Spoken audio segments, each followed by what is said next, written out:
took a new job in a strange town without discussing it with your family? Of course not. I wouldn't do that.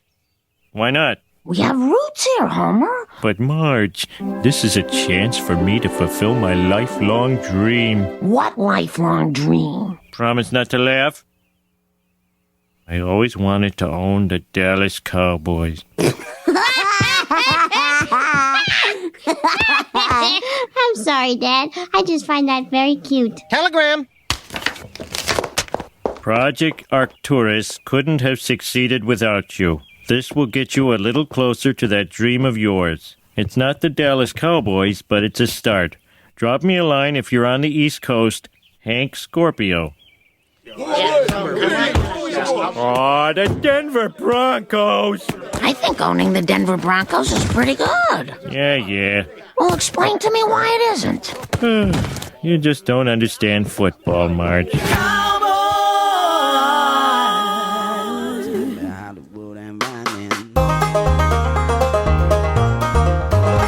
Hello and welcome back to the One Star Cowboys podcast. I'm Kevin Turner, John Machado, got Saad Youssef back in the mix, our athletic buddies, and then also a special guest this week, a man who I have known and adored for 15 years, the Cincinnati Bengals reporter at ESPN.com. Ben Baby is here. You know, KT, it just warms my heart just hearing all of y'all's names. It just warms my heart. It's so good seeing y'all. So good talking to y'all. I already told the folks on the beat I'm going to be so insufferable this week because I'm just going to be talking about how excited I am to be back home, getting Wada as soon as I get back. I'm trying to line up my first barbecue meal I'm going to eat, but I'm going to be nice and plump as we get ready for this big game on Monday night. I love it. I'm sure you know Saad. You've known Saad and John for a long time too, I would imagine, right?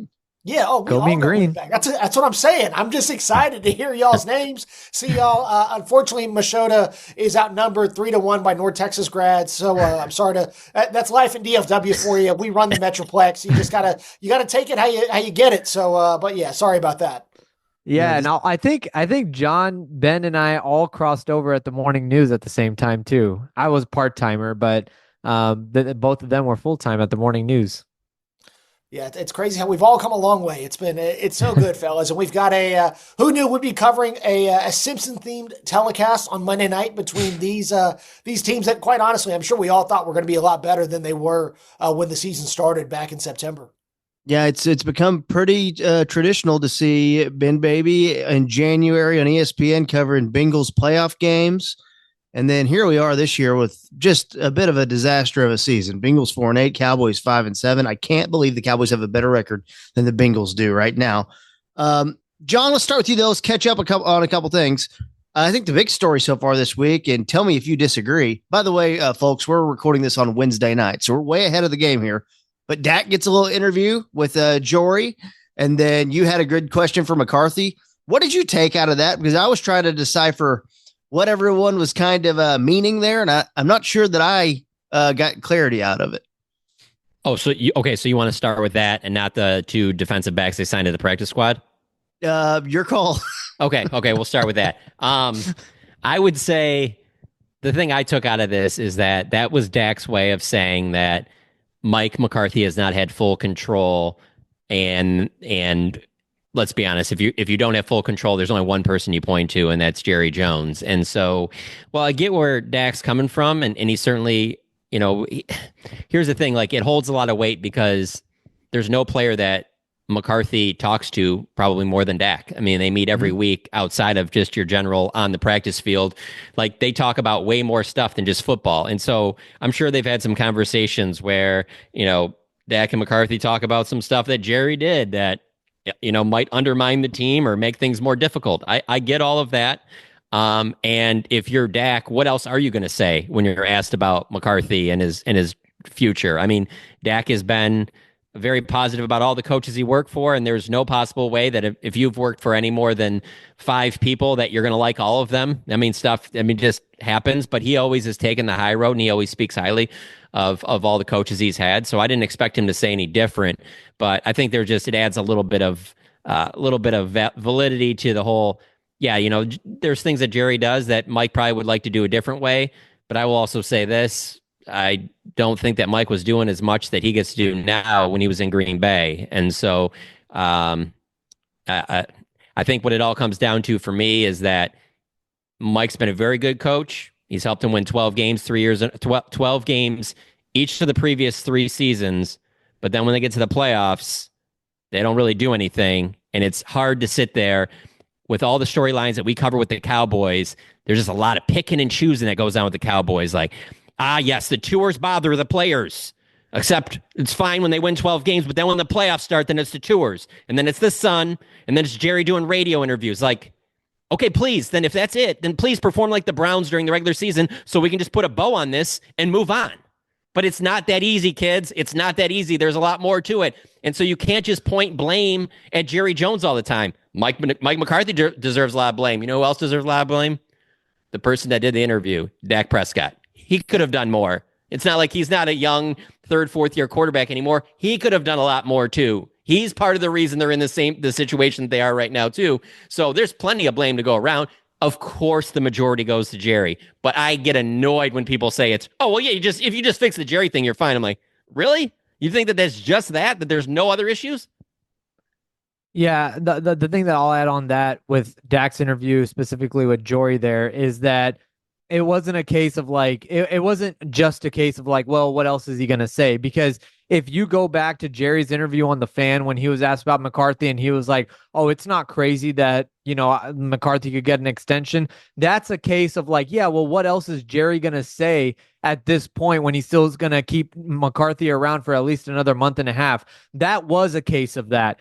Dak could have said basically what Micah tried to say of like, well, it's above my pay grade and, we'll see what happens. Of course, I'd love to have Mike back. But for him to go and say like on his terms and with influence, like that vocabulary is not stuff that Dak had to say. That's vocabulary that Dak chose to say. I also think there's a part of it, though, that he probably feels a little bit of, I need to say this, because let's be honest, outside of Jerry, number 2 in the organization is Dak Prescott, because the money speaks. You're giving him $60 million a year for the next 4 seasons.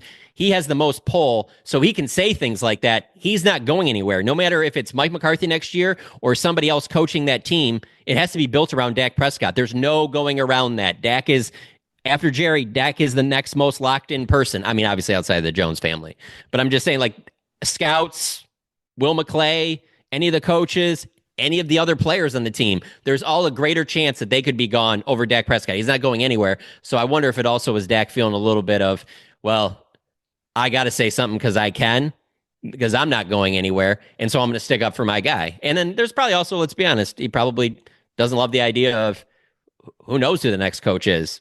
While I might think that this guy can't lead us to a Super Bowl, I don't know that I would love working with Bill Belichick. I don't know that I would love working for Mike Vrabel. I've heard things from other teams about these guys or whatever like that. I'm not saying that that's happened. I'm just throwing a hypothetical. Sure. That a change in your coach is not just as simple as, oh yeah, well, perfect. Yes, let's just move on to get the next guy. There's going to be some stuff that changes for you as well that I'm sure he's not that pumped about. Hey, Ben, is Zach Taylor on the hot seat? Look, what's going on in Cincinnati? Yeah, it's interesting that you guys are talking about coaches and there's, and Zach has always come up and especially, when the team does not do well. And this year, the fans have been frustrated with how things have went. And I think, Michelle, you hit a really interesting point in that quarterback coach dynamic is so important. And like you said, the quarterback really is the most irreplaceable guy in the building when you've committed that much money to him. We see that in Cincinnati with Joe Burrow. And that's why, I asked him point blank, what do you want to see the rest of the way? And he says, we're going to find out who we can count on in here and who we can't. And when it's time for, us to make decisions about what this roster looks like, I will voice my opinion to the front office and then we'll go from there. Because ultimately those guys have the most skin in the game. Their legacies are the most at stake in all of this. And quarterbacks understand that. And Joe had an interesting comment after the loss, I want to say, on Sunday against the Pittsburgh Steelers. He said, the franchise cornerstones will not be remembered by this season. Will be remembered by what happens after this season. And I think that if you are that of that ilk, if you are a guy that the franchise is built around, it's your responsibility to a degree to voice your opinion, to have a say in how things look around you. I mean, that's part of what they're paying you for as well. And, I think Zach Taylor, and this has been a big topic. And I think one of the reasons why Zach has done well despite the overall record and why they have been successful the last couple of years, I think Zach understands how to best support Joe, and to get the players to buy in.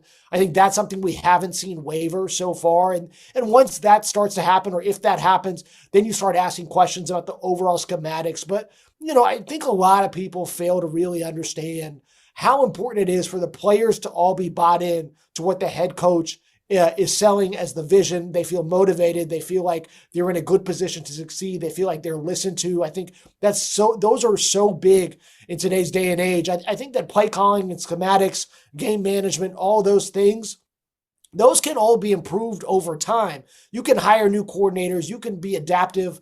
We've seen that at various levels. I think Nick Saban's the best example of that. Was not married to his offensive scheme enough to where he hired Lane Kiffin, probably my favorite example in major football. And I think those are the things that you should be looking at when talking about a head coach. And right now, we're not seeing anything that has Zach Taylor in jeopardy, but he understands, the pressure that's on him. I think that the defense understands the pressure that's on them. Defensive coordinator Lou Anarumo said as much. I think he's taken as much blame as I've ever heard him in his 6 years as the coordinator, given how bad the defense is. And again, that's not breaking any news that this defense is the reason why this team has not been successful this season. So with the Cowboys, I've said on here a couple of times that I don't think they're that far away. They could hit on a couple of the right pieces in the offseason and be right back to a 10-win team. Again, I'm not saying that they're going to win the Super Bowl, but be back to what they were before this season.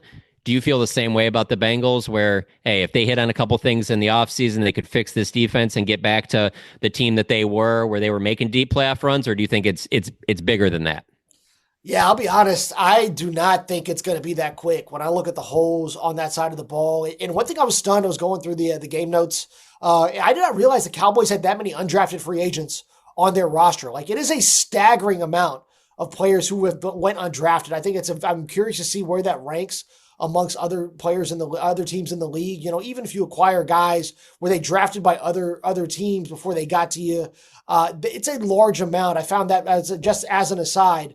But when I look at the Bengals roster moving forward, especially on that defensive side of the ball, how much they've missed in drafts over the last few years, I don't know that it's going to be as easy as turning the corner in 25, signing a couple guys, and then moving forward, because they've missed on this free agent class, haven't gotten production out of their draft picks the last few years. And if you don't do those two things well, when you have a quarterback who's on a second deal, especially the richest one currently in the league with like Dak and Joe, and then you've got a receiver making really good scratch as well, and CeeDee Lamb and Jamar Chase is vying to go even higher than what CeeDee's making, you've got to get all of those things right. Otherwise, it's just so difficult to win at a high level. And the Bengals have spent money on the defensive side of the ball over the last few years, and they've made decisions and brought people in. It hasn't worked out. And I think that when we look at this thing deeper in the offseason, we're going to realize it may take at least another offseason to get this back into shape where the Bengals are a contender.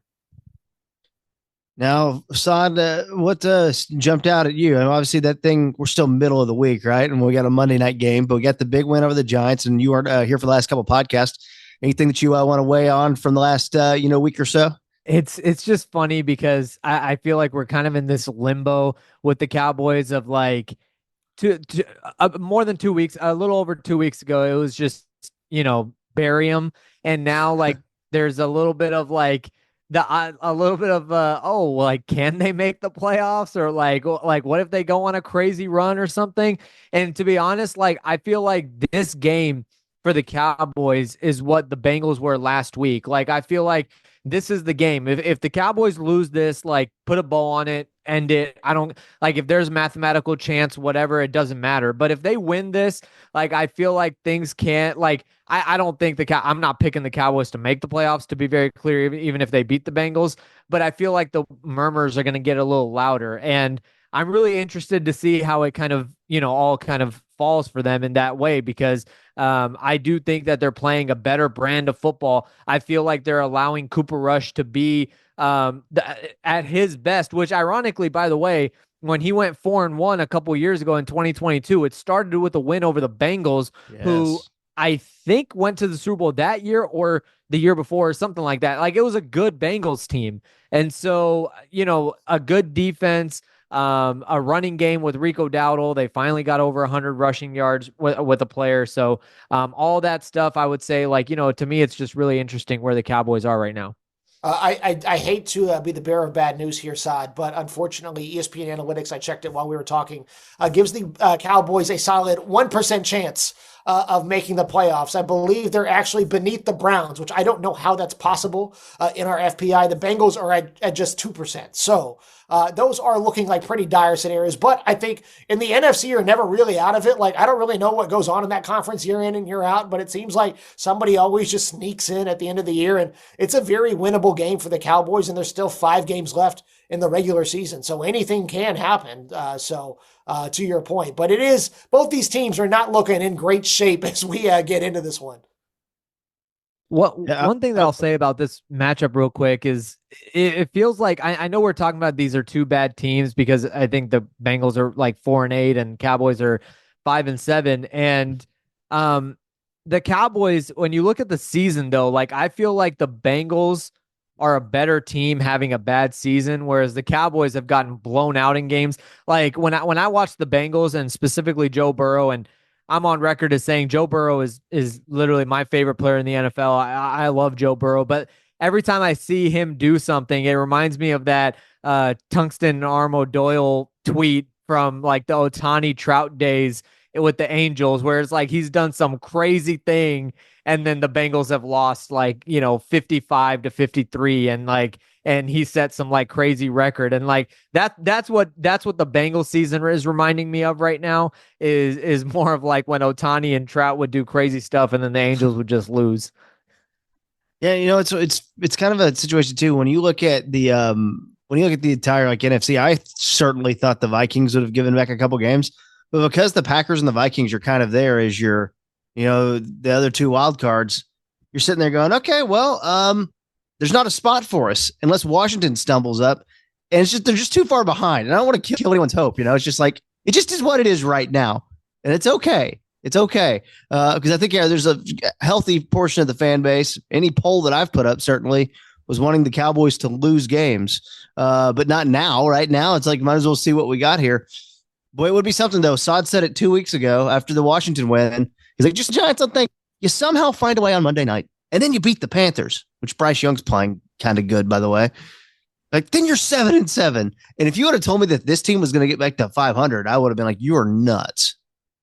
Yeah, I think that's the thing for me. It's not even about the playoffs for me. It's the idea that they could even get to 9 wins and have a winning record is what, even for like, forget the idea of like winning playoff games. I just would be stunned by that, considering at where they were at 3-7. There's no way. Like, I thought that they'd even be in contention for a winning record. So that would surprise me in itself, but I still don't feel great about, even with the Panthers are playing much better. I don't think that the Cowboys played particularly great against the Giants at home. And so there's nothing that they did against the Giants on Thanksgiving that made me go, oh yeah, no. They figured this thing out at home. They're going to be fine. Just watch. Like, I could totally see Cincinnati do, I don't know, what the last 5 or 6 teams did at AT&T Stadium, where it's like 17-3 midway through the second quarter, and they go into halftime, and it's 24-3, and it wouldn't even surprise me that much.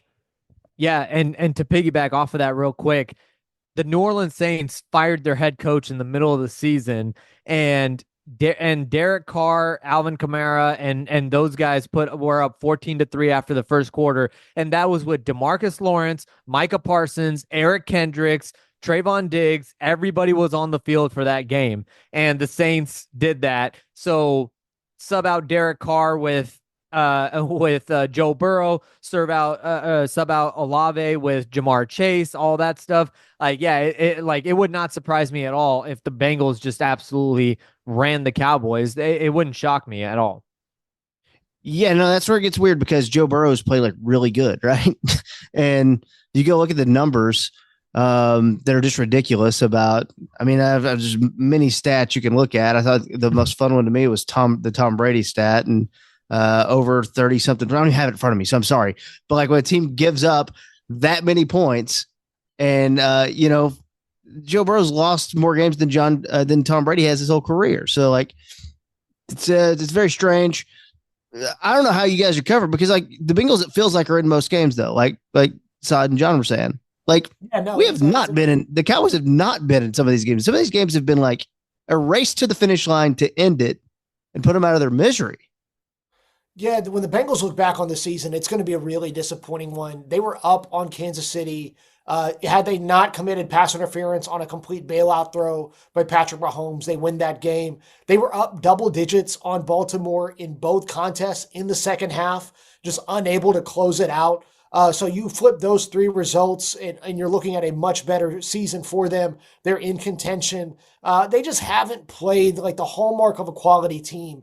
They just don't have them. That inability to finish, which is something that's come up, just consistency throughout that defense. All of those things have been issues over the course of the year. And so I do agree. I think this is a much better Bengals team than the record indicates, but the record is the record. And I think that this was a team that realistically thought it could compete for a Super Bowl. And, one of my favorite things I like to needle my fellow Cowboys fans or just Cowboys fans back home, I was going to say my fellow Dallas natives, and that, for whatever reason, Cowboys fans think like every year is the year. And that's one of the biggest problems with the fan base. Like there's no matter what you look at it, they're like, all right, this is the year we're going. And like my barber out in Bishop Arts, I give him a hard time about that all the time. But you never really know when that window is. I think the Bengals, you realistically could have said this could have been a year for them to compete. And it's just fallen apart for them in ways that we really did not anticipate. How are we looking on the health front, John? And obviously we had makeshift offensive line on Thanksgiving Day. So what are we looking at here now? It looks like Zach Martin's got a chance to be back for this game. I think that's probably pretty close to, I would put likely that he plays unless he suffers some type of setback. Now, he wasn't at practice today, but today was more of a walkthrough type practice, more of like a mock game scenario. I think there's a pretty good chance he'll be back. CeeDee Lamb had the shoulder injury, left the game with. Everything points to him playing in this game. Some of the question marks are kind of like a Trayvon Diggs. He was out there today. It would be obviously nice if they could get Trayvon Diggs and Jerron Blandon on the field at the same time. It's been very hard for them to do that since those two have been on the team. I'd say the other ones would be like CeeDee Lamb was not at practice today, but like I said, everything that we've heard, it's that he'll be out there. I can't imagine him missing that game. He's played through a shoulder injury already for the last couple of weeks. So I would say those are the main ones. Jerry said last week that, he thought there was a good chance DeMarcus Lawrence would play. That's not happening. We haven't even seen him. He's not playing in this game. It's even when Jerry said that, it just seemed like that was kind of wishful thinking, that he was kind of hoping that he could get DeMarcus Lawrence back out there, but I don't see that happening. And that's the other thing is like Marshawn Nealon, who they drafted in the second round to kind of be like their next DeMarcus Lawrence. I mean, he's still dealing with that knee injury. I don't know that he'll probably be out there, and if he is, he's not going to do very much. So it comes down to another one of these games where, yeah, you got Micah Parsons, and that's great, but your other pass rushers are going to probably have to be Chauncey Golston and Carl Lawson, and it's just not anywhere close to what you thought that pass rush would be when obviously you entered training camp with Sam Williams and a healthy Lawrence and a healthy Nealon. So not a ton different from the Giants game, but maybe you're able to get Diggs back, and that's the one thing, Sod, when you were pointing out all the guys that are on the field, even when they were playing bad earlier in the year, you left out Jerron Bland. He wasn't there. And since he's been back, they just won their last two games. So that's what I just looked it up. They're 26-10 when Jerron Bland plays. But wow, no, obviously one corner is not making that much of a difference. But to have Bland on one side, Trayvon Diggs at the other, Jordan Lewis in the slot, I mean, as your nickel, that's a pretty good defensive backfield. It's just been very difficult for them to get all those guys out there together at the same time. Yeah, and I think having those three guys, along with Micah Parsons rushing the passer and DeMarvion Overshown being kind of the wild card guy, I do think that is what the Cowboys need to have a chance against the Bengals, because it is that pass offense of the Bengals that they have to try to limit. And if you can get Micah to get after Burrow, if you can bring Overshown on some blitzes, and then you have those three corners, I feel like that gives you a better chance. But But yeah, I think on the injury front, the Lawrence thing was kind of it was kind of the dangling one because Micah brought it up after Thanksgiving and said that, oh, like we might be getting Lawrence back on Monday night. And then Jerry said, quote, more than likely that Lawrence will play. So then it just felt like like there was going to be like this surprise appearance, but everything that we've seen this whole week has indicated that Lawrence is probably not going to be ready. Hey, Ben, would you say that one of the big concerns for Bengals fans, big picture, is the idea of not getting Jamar Chase locked up? I don't know that they've thought about that yet. Also, I don't want to hear any Carl Lawson slander, by the way. Carl, a lovely man. Really enjoyed covering him here. I talked to Sheldon Rankins. He had told me that they spent time with the Jets. He said before Carl injured his Achilles when he got to New York, he was having the best training camp he had ever seen anybody ever have. And Sheldon also played with the Saints and with the Texans. So I'm very happy that Carl has bounced back. A bummer because I remember I famously asked him in 2020 about being injury prone, and he cut me off. He's like, "Don't jinx it. I don't want to talk about it. Things are going really well. I'm really hopeful that I can go out." And if I believe the Bengals wanted to bring him back, were not able to get him over a difference in guaranteed money and stumbled into Trey Hendrickson, which ended up working out for them. But yes, that's an aside. I just wanted to bring up Carl. Also surprised Nick Vigil is still in the league. I'm going to be quite honest, guys. We don't talk about Carl Lawson or Nick Vigil enough on this podcast. Yeah, I don't really understand. I'm very happy for Nick Vigil. I did not think that when the Bengals got rid of him a few years ago or several years ago, he'd still be sticking around. So good for him. He's a Zimmer guy. Say it again. He's a Zimmer guy. I mean, like, Zimmer brought in Eric Kendricks for his middle linebacker from Minnesota, and then he had Vigil in Cincinnati as well. So I feel like, especially with the younger linebackers like Overshown, they drafted Maris Leofau. I feel like Zimmer really wanted some stability in terms of installing a new defense with his linebackers. So he brought in Kendricks and Nick Vigil. So yeah, I think that's why he's in Dallas. Good for Nick. Good for Nick. He seemed like a nice guy. It's been a long time since I've heard his name. So, but anyways, going back to Jamar Chase here. That is something that I think will be a big thing to watch moving forward because, it was interesting. The night before the Bengals played Kansas City in week 2, Adam Schefter had a very lengthy report about how Chase essentially felt misled throughout the contract negotiations. And everything that I had heard throughout the negotiations, I always thought that it wasn't likely going to happen this offseason or even during training camp, given where both sides were at. And to be quite honest, Jamar didn't have the production that Justin Jefferson had in any season going into this year. And you didn't know what Joe Burrow was going to look like coming off an unprecedented wrist injury. I think everybody has shown that they are really good. And Chase is one of the best receivers in the league. And Mike Tomlin, said on Hard Knocks, he's playing as well as anybody right now. And I think he's going to be, he's just such a matchup nightmare for any cornerback that you want to throw out there because of how good he is against the press, how fast he is, how much he is just really good at so many things. But, the Bengals and the Cowboys are in such similar positions because they've paid their quarterback a ton of money. They want to pay their wide receiver a ton of money. They've got an edge rusher who is really productive. They're trying to figure out what to do with him. Both franchises operated by families who have done it for a long time, have taken their share of criticism from the fans about how things go. It's just such a fascinating matchup because of the parallels across the board. But the Cowboys got CD over the line, and can the Bengals do the same? I think that's what we're going to watch. How many times a week is the Bengals owner or head coach on doing radio interviews? None. Zero. We hear Mike once a year, and that is it. And then we hear his daughter Katie once a year, but that's only an owners meeting. She doesn't even do any local media in Cincinnati, so they are very much the opposite of the Jones family. But the Cowboys also are one of the biggest brands in the world, one of the most profitable franchises in the world, have one of the biggest fan bases. Sure.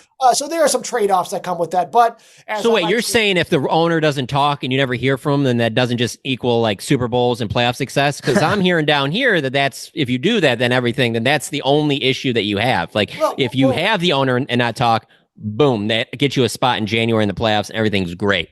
I will say, Machota, when I did interview at ESPN, I had to screen test. I think one of the hit lines was that I have the last Cowboy Super Bowl appearance on VHS at the house. So it has been a very, very long time. And oh yeah, I'm just from Detroit, and so sometimes for a long time you don't even know if there is an ownership or it exists or anything. And so like now that they're finally getting over the hump, it's kind of fun to see this because you're just like, wait a second, like this is the worst franchise. Like you talk about VHS, like I don't even know what people recorded anything on in '57. So. There's a part of me where like when I'm from Detroit and I come down here and I'm like, you think that the owner talking all the time is the issue? At least you know you have an owner. Right. I think that there is a trade-off in terms of how much the owner is maybe involved in the day-to-day, in terms right. of, I think of like, Jerry Jones for sure. I mean, Jerry Jones is good friends with Bob Arum, former top-ranked promoter who promoted a ton of boxing guys. Bob is like 90 years old, still doing interviews, and they know how to sell their product. And I think that's great. But in terms of how much do you get involved, what is the day-to-day like? Are you empowering your personnel? Are you hiring good people in place? Are your processes good? I think those are the things that ultimately matter. And, I'm not privy to those things like y'all are. And really, I don't know if many Cowboys fans ever really think about all of that. Like, do they think, how is Will McClay doing? Are the personnel, are the drafts as good as they need to be? Are they signing people in free agency? Is their cash spending really what it needs to be? I think that's something that we're seeing more conversations about. And that the Cowboys, are they really spending like they should? Or is their cash flow, cash to cap is what we talk about in terms of teams? Has that been what it needs to be? I think those are interesting conversations that we're hearing more about. But no, I think the amount of radio appearances and Super Bowl appearances, they do not correlate. Yeah, no, all the stuff like about the spending and all that, I completely agree. And there's plenty of things behind the scenes that Jerry makes it not that doesn't put them in a best position to win. I just think it's funny when like any of these like things like bubble up, it becomes the thing that everybody, it's like a magnet. Everybody is like, oh, that's why it is. That's why it is. Cause it is sports where, let's be honest, the most successful of these shows that are thrown in our face on TV that I have a hard time watching make it seem like everything is, this is the reason for this. And this is the reason for that. And there's no gray area. And it's like, all I'm here to say is that in my time covering the team, it's definitely an issue that there is probably, too much of the owner being involved. They should hire a GM. There's no question about it. But the idea that is just everything that's holding them back. There's plenty of organizations in the NFL that they would be if that was just that. It would be, I mean, there are just so many of those down at the bottom where you're just like, well, what are they ever really going to do? But then they have 3 consecutive 12-win seasons and you're just like, so what part should I sit there and say that all of this kicks in at? I don't know where it's kicking in at. Is it this? Is it this? Is it that? Is it the tours? Is it the radio interview? You know what I'm saying? Is it not putting up, the any curtains to block the sun? Like are every one of these things? Because then they won 16 home games in a row, and then like we didn't talk about it, but then we did talk about it before it happened. But then when they started winning at home, then the sun was an issue. They've never put any up. The stadium's been there the entire time I've lived down here. You know what I'm saying? Like it just like my favorite response, and I'll leave you with this one, is when the curtain topic was really popular a couple of weeks ago, got brought back up, and the tour thing. I love when people ask me in my tweets and stuff like that, is that new this year? No. This has been going on for years. None of these things are new. Tours, 2016. Stadium, 2010. Like, this is not anytime new. Yeah. These radio interviews, the entire time I've lived down here, it's helped me out tremendously professionally because it's amazing that it happens. But like, none of this stuff is new.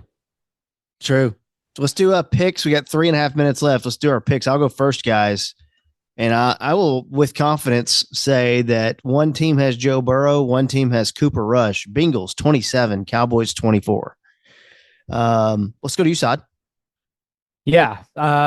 Ditto. One team has Joe Burrow, one team does not. I'm going to go Bengals. Bengals 33, Cowboys 20. I still don't believe that the Cowboys have put this issues at home behind them. Bengals 27, Cowboys 17. All right, Ben, our guest picker this week. See, I understand that y'all have no faith in the Cowboys because you see what's going on there. I don't have a lot of faith in the Bengals here, but given what the teams look like on paper, I still think this is a much better team, like Saad said earlier, than the record indicates. You're talking about one of the best pass offenses in the league. I think the big X factor is going to be, can Micah Parsons win on the edge consistently? Because there's a chance that, we'll see where Orlando Brown is at. He's really been injured. So can they get him on the edge and really see if he can get home a little bit? All that being said, I am still taking the Bengals here. We'll go 31-28. I think it's going to be a high scoring one because I don't know if any defense is going to be able to get any stops on Monday night. Well, Monday night so on that shootout. 28, let's see how we can get that 28. I'll say 3 touchdowns, a missed extra point, a safety, 2 field goals. Just perfect. That's And exactly I'm calling like eight field goals and like 8 or 9 field goals and a safety or something. I don't know. I don't think that y'all have seen enough of the Bengals defense this year. Cooper Rush, as long as he can complete a pass against zone coverage, he will be fine. Trust me, guys. It's going to be a compelling game. I'll take your word. You said 28 for the Cowboys, right? Correct. Yes. Yeah. Yes. I don't see a way the offense gets 28. So that would be like, there'll have to be a defensive score or the Deron Bland. Devontae Turpin on special teams or something like that. They will not put up 28 points as an offense. That offense will not score four touchdowns against the Bengals at home. And, it's crazy for me to say this, but I'm being dead honest when I say it.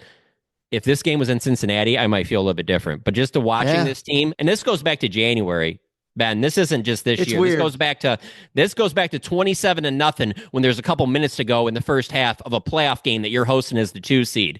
You don't just move on from that stuff and then all of a sudden think like, oh yeah, well that was just a one thing, and then it's happened this entire season, including against teams that really aren't that great. My bold prediction for the game is that Mr. Burns has a pick 6, so that'll be good. Yes. Make sure you're checking out John and Sod over on The Athletic. Sod's got a great mailbag piece up that we just didn't have time to get to today. But we'll have the weekend review podcast, I would imagine, in a couple days. And check out our good buddy, Ben Baby, over at ESPN. Ben, thank you so much for joining us, man. Thanks, Ben. Yeah, hey, great Thanks, team. man. I can't wait for Monday night to hopefully see everybody. All right, Looking everyone forward to get out, it. All right. everyone get out there and post your Spotify Wrapped for Sod. We'll see you next time on the One Star Cowboys podcast. Bye, everyone.